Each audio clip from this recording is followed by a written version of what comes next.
This week on the show, we talk about the Parks and Moonee Valley. Group 1 set, we talk about the Moir Stakes, go in depth about there, in particular, the map for Estrilella. Fox Factors, 1,000-metre races and how they're very, very niche. Pin the tail. Last week, it was Pride of Jenny.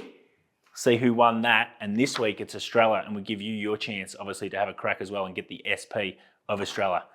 Let's have a look at the Jules and JJ show.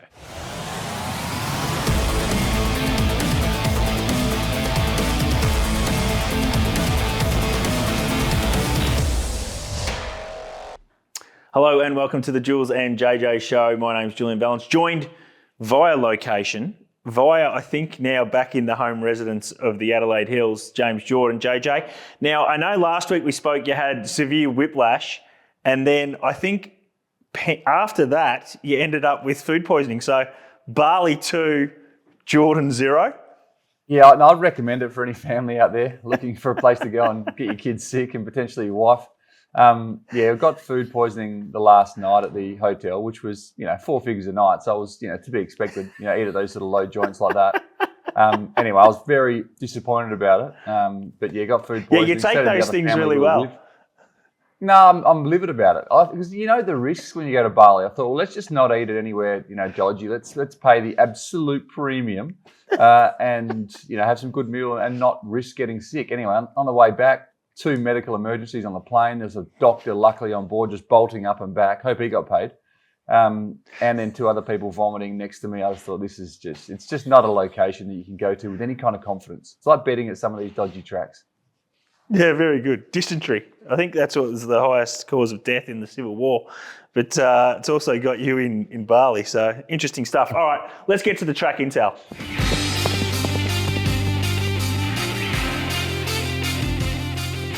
All right, can you give us the track analysis of the Morphettville Parks? And this rail just keeps going out and out, JJ. What do you got for us?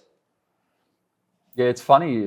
Lately, when they've been moving out and out further, it becomes almost fairer and the outside rail comes into play. It's still normally hard to sort of swoop. If you're coming around the turn wide, it can hurt you. Coming around the bend closer to the inside, you can then fan as wide as you want, which is interesting. So this week, the rail's 9 metres, 1,000 to the winning post, 6 metres the remainder. It's a soft 5 at the moment. We've got rain tomorrow, which is Friday. I reckon I'll probably race on a 6 on the day, and it has been racing a bit worse time-wise than the official rating. So I'm going to go with a 6. The wind's really nothing, 15 kilometre an hour westerly. I reckon the key here is that don't be too put off by horses drawn wide, as long as you've got a good rider, because I don't want you to I don't want the rider to be coming wide around the turn, but I think if you just sort of come around the turn 3 wide, something like that, and then peel out 7, 8, 9, 10, it's not going to be a problem. It's not going to be your dynamite leader on pace where you have to be against the rail track. So I think if you're backing a swooper on the Parks, Saturday's a day you can do it with some confidence. Okay, so there you go. That's the intel for Morphettville Parks. Usually a track that you want to be close to the rail, but JJ's predicting that they're going to use plenty of that straight and they'll be fanned across the track throughout the day. Heading to Moonee Valley, rail is in a true position. Now, it's currently a good 4, but expected up to 10 mils Friday night rainfall. And we've seen since Moonee Valley's come back that track has raced just a little bit, probably a rating slower than we expect it to race. So if we get that 10 mils, I think it's going to be a genuine soft 5 rating. So I've sort of based it off good 4 to soft 5, but I don't think it's going to be any worse than that. So I think that's where you can work off. That usually gives every horse every opportunity, especially at Moonee Valley. In terms of the intel and how I think the track's going to play, we go back to the true. And I know we had the true and the rail was off. Rails in run was a bit off when they first came back. And then we went out to 5 metres and the actual track raced really well the last time. We go back to the true. I think expecting it to be fair. I think it sort of developed a little bit in the last sort of 3 or 4 weeks, Moonee Valley, that we can trust it. As I said, good 4, soft 5 sort of situation. And I expect it to play fair. Wind doesn't really come into it, Moonee Valley. We know it's a big factor sometimes at Caulfield, not so much at Moonee Valley. So don't think that's going to be an issue. That's a track analysis for Morphettville Parks and Moonee Valley this week.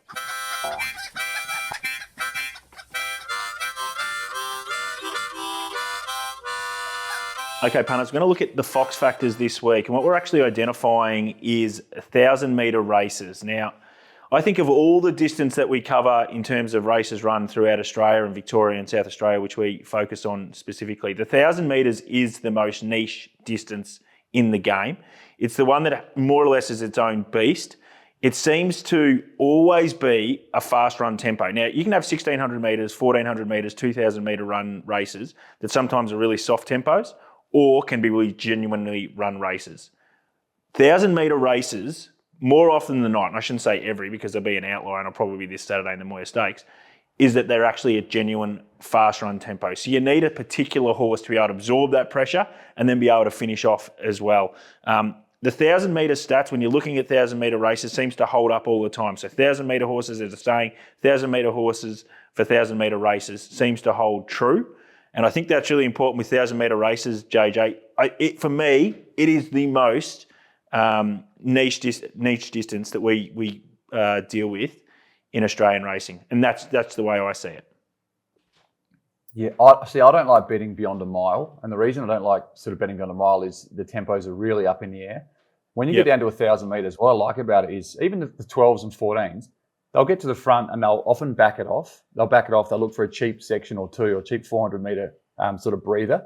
1,000 metre races, you don't get that. You don't get breathers and changes of tempos where you see a horse that might be 3 back the pegs and all of a sudden jocks up on heels because they've grabbed hold. The 1,000s are more even tempo and it is more predictable as a result. The only difference being if you slow out over 1,400, you can muster and lead. If you slow out by a length over 1,000, it's pretty much gonzo if you're trying to get to the lead, unless of course you're drawn out wide and you're not crossed. So there is that sort of predictability, which I think is better in 1,000 metre races. The tricky part probably from the 1,000 is often, and probably more often than other distances, you get horses that are first up. So you're leaning on barrier trials and I guess a bit of market data there as to which ones are ready to go first up. So that's the only, I guess, negative for me over 1,000 is you get sometimes a lot of horses that are first up. But it's a distance I love betting over just purely because I think the map is a bit more predictable and you don't have to worry about mid-race breathers and slow ups and horses getting keen. There you go. So that's our 1,000 metre distance for the Fox factors. As we say, a bit of predictability about it. They usually run at genuine tempos. You've probably got to find the 1,000 metre horse. That's the Fox factors for this week. All right, JJ, we're going to look at the Group 1 set. There is the one Group 1 this week. It's obviously at Moonee Valley. It's over 1,000 metres. It is the Moir Stakes. They've done a change of date, and I think it's been a big success for the club because usually the Moir Stakes was a weak Group 1 in terms of a weight for age race. They've got some really class horses in this race. As you can see, the market in behind me. It's a really interesting one. I'll just start quickly with the map and then you can go on with it. It doesn't seem to be, as we spoke about, a 1,000 metre race. There's obviously going to be a genuine tempo, but outside probably Lady of Camelot, who from that draw, 3-year-old weight, you'd think could roll forward. There's not a lot of speed engaged in this race. A lot of these horses seem to have gone back. How do you see the map and how do you think it plays out? Yeah, I agree with you. I looked at the map and thought, well, Lady of Camelot with 50 kilos from that stable, they're going to want to use it. They're not going to sort of want to make it a slow run race. They're going to want to get out in front with no weight and catch me if you can. So it bounces to the front, I think. Estrilella, well, I know it has gone back in the past, but I'd say it's going to go forward and probably sit outside the leader. And I think those two can control it. I don't think they'll go slow or anything like that, but I just think they'll be in really controlling spots, 1, 2. I mean, it just seems to me like a backlog of these horses that are going to sit back like I wish I win, horses like that, that'll probably get back, and settle in the last, what would normally be 25% of the field. There's a chance they sort of get in each other's way or they start sort of get going, trying to flush each other out. I definitely, as a race shape, focusing on positions I want to be on, I'd rather be on those horses up towards the front. Market sort of reflects that. I know I wish I wins $5, but I think up on the speed's a good spot to be. Yeah, I think so. I think there's a bit of narrative around that Estrella's drawn really poorly. I think it's actually a really good gate for her, especially at Moonee Valley, first up. She can sort of control her own destiny a little bit and ends up, I think there's going to be some natural pace, obviously, inside her with the 3-year-old Lady of Camelot. As you suggested, I think she probably sits outside Lady of Camelot. I think I wish I win. I wouldn't be surprised to see them ride him just a little bit warmer to see if they can try and find a spot from that gate. If he can be sort of in the 1-1, which people probably not expecting, but I wouldn't be surprised if he got somewhere near there, just because there's a few of these other horses just get back and just have no gate speed at all. If he got in the 1-1, he'd be a dangerous opponent for sure. But it sets up really well. I'm really looking forward to the Moir Stakes. But bit of a set against Australia in terms of a barrier. I wouldn't be worried about that. If you're keen on Australia, I think the barrier might be your best friend.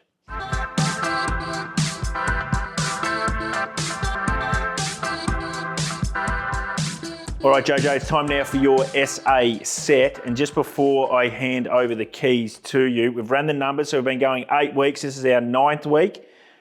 Profit on turnover or return on investment on your selections. If you put $1 the win, or if you said each way, $1 each way for win and place, plus 35%, my friend, for your profit on turnover or your return investment. So you're going well. Don't F it up. Is that best tote? That's at the SP. So yeah, obviously we decided to do the SP just so instead of if we did an early price, and you can see that we're probably taking prices that are actually then crunching. So it's probably from the negative for us that you're still going at that rate, but it allowed for deductions and all those things, sort of things. So it's the PointsBet SP is what I've taken those numbers off. So plus 35% right at the death. That's good going, mate.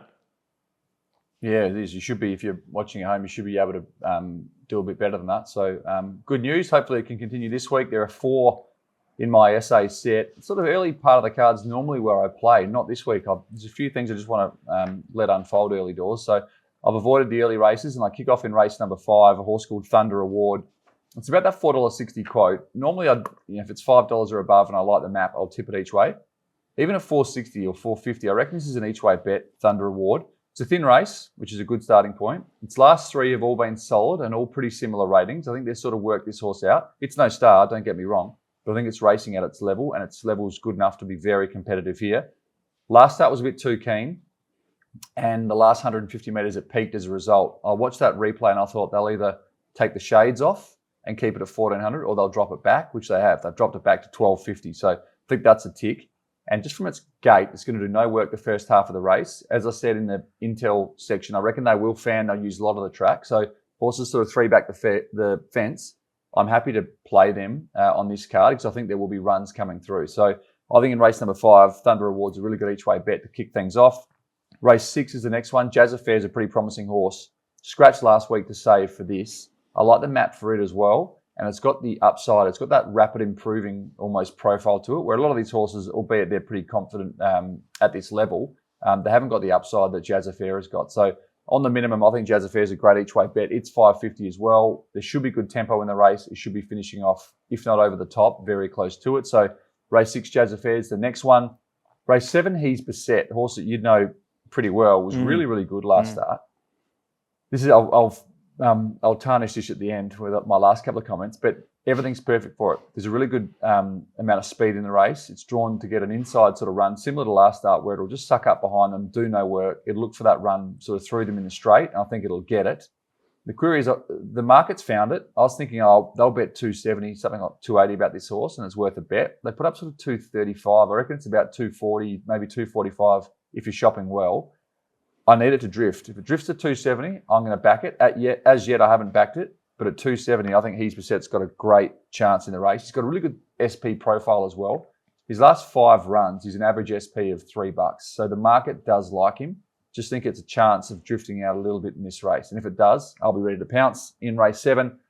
And the last of them comes up in race number 9. Good odds. It's called I Catch 'Em Fox. Don't like the horse, but it's got Fox in its name, so I thought I'd tip it anyway. Now it's still in its first prep, this horse, and it's improved. I love it when their first prep and you look at their ratings almost, I don't plot them, but you look at them if they were plotted, and every single rating, it just starts stepping up, which tells you, if you can't see it for yourself, that this horse is improving with each run. It's ready for 1400 metres here, which it gets. Last start, it was luckless. If you watch the replay, some people like backing those horses that are luckless. I don't normally, but this one was a good run. It finished off strong. I think 1400 metres is what it's looking for. And again, it'll be midfield, close to the fence turning. I reckon they'll fan, and I Catch 'Em Fox can hopefully get over the top or run into the placings. It's about sort of $12. So race 9, I Catch 'Em Fox to end. There's 4 of them there for you. Hopefully, I'd love to say 3 winners. If 2 of them can win, I think we're doing okay. Yeah, absolutely. And some good advice, especially around He's Beset there, JJ. So for the punters out there, look at those PointsBet prices, and if you can get to 260, 270 or plus, that's when you strike with that horse, and obviously on brand with that last selection.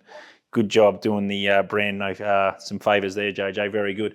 That is JJ's SA set. All right, my set, let's head to Victoria. So JJ's plus 35% if you backed all of his selections. If you backed all of my selections, Return on investment, profit on turnover is actually plus 39%. So just ahead of JJ. So Here he is. going okay there, but as you said, got a bit lucky with some bigger priced winners there, but JJ probably more consistent than me, but money talks, as we know, JJ. That's the important thing. So I got him again. And you talk all right, a lot. my selections this week. It's going to start off in the first race. Horse called number 4, Cocoa Bill. We identified this actually on Pandora's Fox as a horse we can follow for the futures and possibly get around some big 3-year-old races coming up. 1,600 metres here. So on debut over 1,400 at Seymour. It was a terribly slow race, went to the front, but I just loved the last 600 in particular. 400, 200 was the best of the day by far. I think this horse has got plenty of scope. It draws inside. I expect it to go forward. I'm against the favourite, Evaporate. We'll get to it a little bit later in another segment. I want to be with Cocoa Bill in the first race. Race 3, a horse that's been good to us in the past, La Zebra. Back it each way here. It was very good 2 starts ago when it won for us at Flemington. Then next start, it just didn't work out for it. Got beaten by Rise at Dawn. We've seen Rise at Dawn gone on to win 2 races consecutively. The Heatherly last week as well. Just newly minted 4-year-old. They're doing some damage this time of the year. We said that would happen. I want to be with La Zebra each way. It's a tricky draw, but I think Damien Lane can just roll forward, find a spot possibly outside lead or somewhere around there, and I think it'll be hard to run down. Race 7's a really hot race, a really good race. I want to be with the complete outsider here.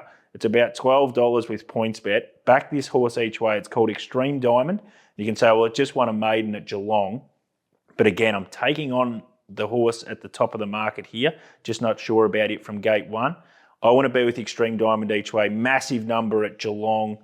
Get some factors that I think I want to be with. Extreme Diamond could be a horse that really progresses through the grades really quickly. And in the last race, there's a horse here that I'm really keen on each way, Miss Aria. It's a horse that you sort of know a little bit too, JJ, but it's a horse that's fresh here. It goes really well fresh. Its last 2 wins, or its 2 last fresh runs have been in wins.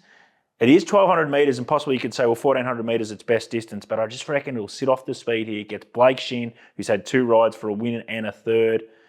I think $6, anywhere near that price, is just too big for me. I've marked it much short. I want to back it each way, Miss Aria. It's a good race. Piastri might be hard to beat, but I want to back Miss Aria each way in the last race. That is my Victorian set.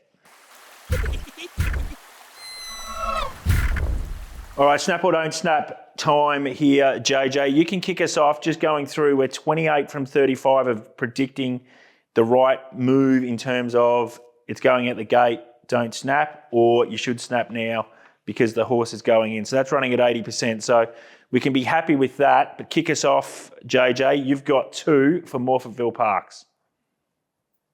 Yeah, a couple I reckon they're under the odds that I'm sort of betting around or looking to bet around. The first one comes up in the first race. It's called Switch Hit, trained over the border by Mitch Friedman. Came here for its maiden last start. Did a little bit of work, I suppose, in the run. It was a touch wide at times, but top of the straight was shoved out the way by Gumaraka Cracker, who went past it, who it meets again. It's $4 at the moment. I think it's got limited ability. I actually thought Gumaraka Cracker should be shorter than it in the market. I think it'll drift. I think if you want to back it, I think it'll get to each way odds. You'll get $5 plus about it. So I wouldn't be diving in too soon with Switch Hit in the first. And the second of them comes up in race number 6. It's a horse I've tipped before. I tipped it going back about 5 or 6 weeks. It's called 16 Reasons. It missed the kick 4 lengths. It ran second. Probably should have won. It's just a horse that's become very, very costly. They have sort of stuffed around with the barrier gear, and it did jump better last start. It just didn't run the 1,400 metres out. So it drops back to 1,250, which is probably a good thing. But gee, again, at $5, I know it's got a few things going its way, but $5 I think is under the odds. I'd be thinking you might get $6.50 plus about it if you wait. So they're the 2 that I think you should keep your powder dry with. Beautiful. So there are 2 for JJ. Don't snap on those 2 horses at Morphettville Parks. I've got 3 horses. First one comes up in the first race at Moonee Valley called Evaporate. I think it's around $2.90. I just would be not snapping. If you like this horse, wait to the death. I think you're going to get a better price. Yes, it won at Moonee Valley over 1,500 metres last start. That's a positive. But I just got that race not rating very well. I think the market takes a set against it. I'm not saying this horse can't win, but if you're going to back it, I'd be waiting for it. In race 7, again, I spoke about this as a hot 3-year-old race, a horse called Epimelis, who's 2 from 2. Goes back to 1,200 metres here first up, but the negative for me is gate 1. I just don't know where it gets to from the draw. It just could be a little bit sticky.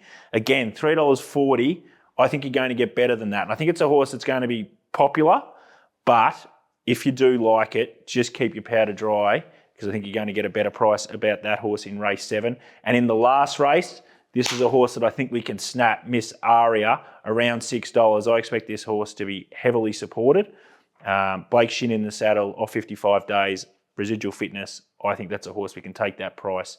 Miss Aria in the last race at $6. That's the snaps or don't snaps. There's 5 of them.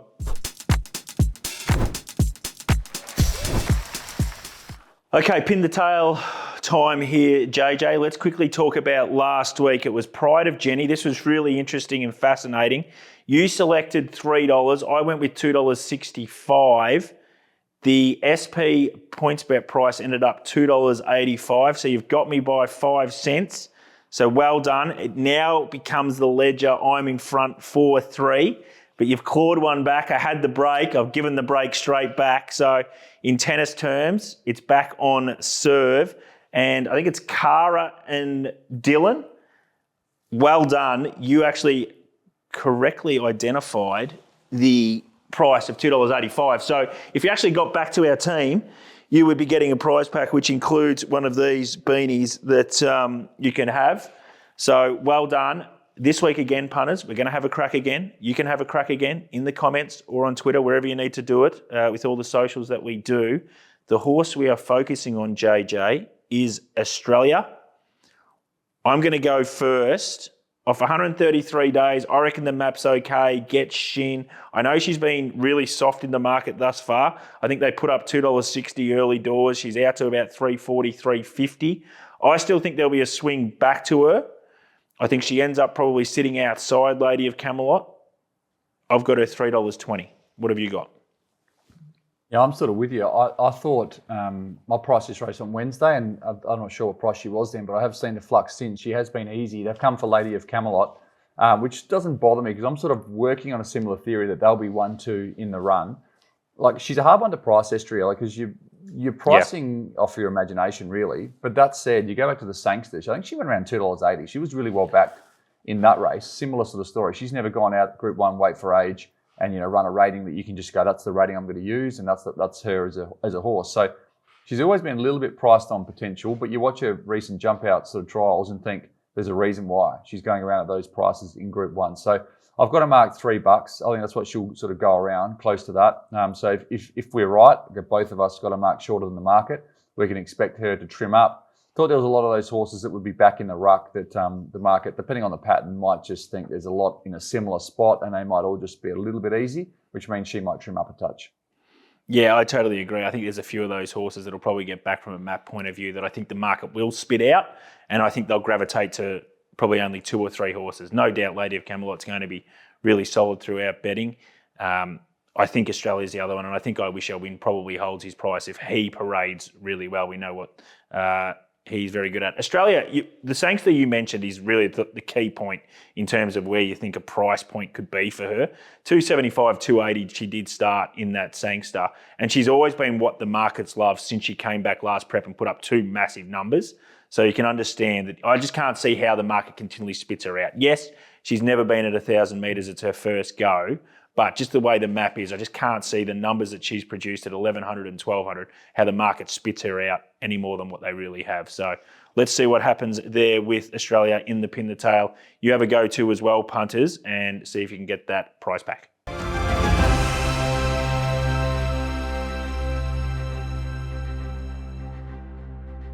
All right, near the end here, JJ. Plays of the day. You can kick us off because yours is a little bit earlier in the day compared to mine. Yeah, I'm with He's Beset in race number 7. I mentioned it when we went through the set. Look, 2 of his last 3, he's settled well on strong tempos, which is important, and chased really hard. The run in between is a complete forgive. Don't worry about that race. I think this tempo will suit him. I think the way they might fan in the straight here, if we're correct in predicting the Intel section of the show, that they'll use a lot of it and there will be a lot of runs to choose from. And I think he's racing well enough to take those runs and be very, very hard to beat. The asterisk is he's about 240 at the moment. I think you might be able to get 245 if you shop well. I'm going to keep my powder dry. I'm going to bet when he hits 270 or above. Otherwise, as hard as it is to do, you got to watch on and be disciplined. But I think he's got a really, really good chance, and I think he's probably the best on the card and the horse I want to back the most. But I'm just trying to be disciplined. I'm going to wait and hope for 270. All right, so that's JJ with some advice around his Bezet for his play of the day. Have to wait till the last for me at Moonee Valley. The horse is called Miss Aria. Back at each way, it's off 55 days. I love that. Good first up record anyway. Blake Shin on. He's had 2 rides for a first and a third. I think just parks in behind them and explodes over the top. Again, newly minted 4-year-old. We've spoken about that a lot through this series of the 8 shows we've done. These new 4-year-olds this time of the year absolutely do some damage in the metro area. I think Miss Aria can do that as well. That's the plays of the day. Thanks, JJ. Well done. You've got through another one. Obviously, you're back home now. Enjoy the footy tonight. Port Adelaide v Geelong. Go Cats. And I'll see you next week, my friend. Sounds good. Happy punting. Hopefully we can all have a good result. Thanks for watching. Don't forget to like and subscribe. Imagine what you could be buying instead. For free and confidential support, call the number on the screen or visit the website.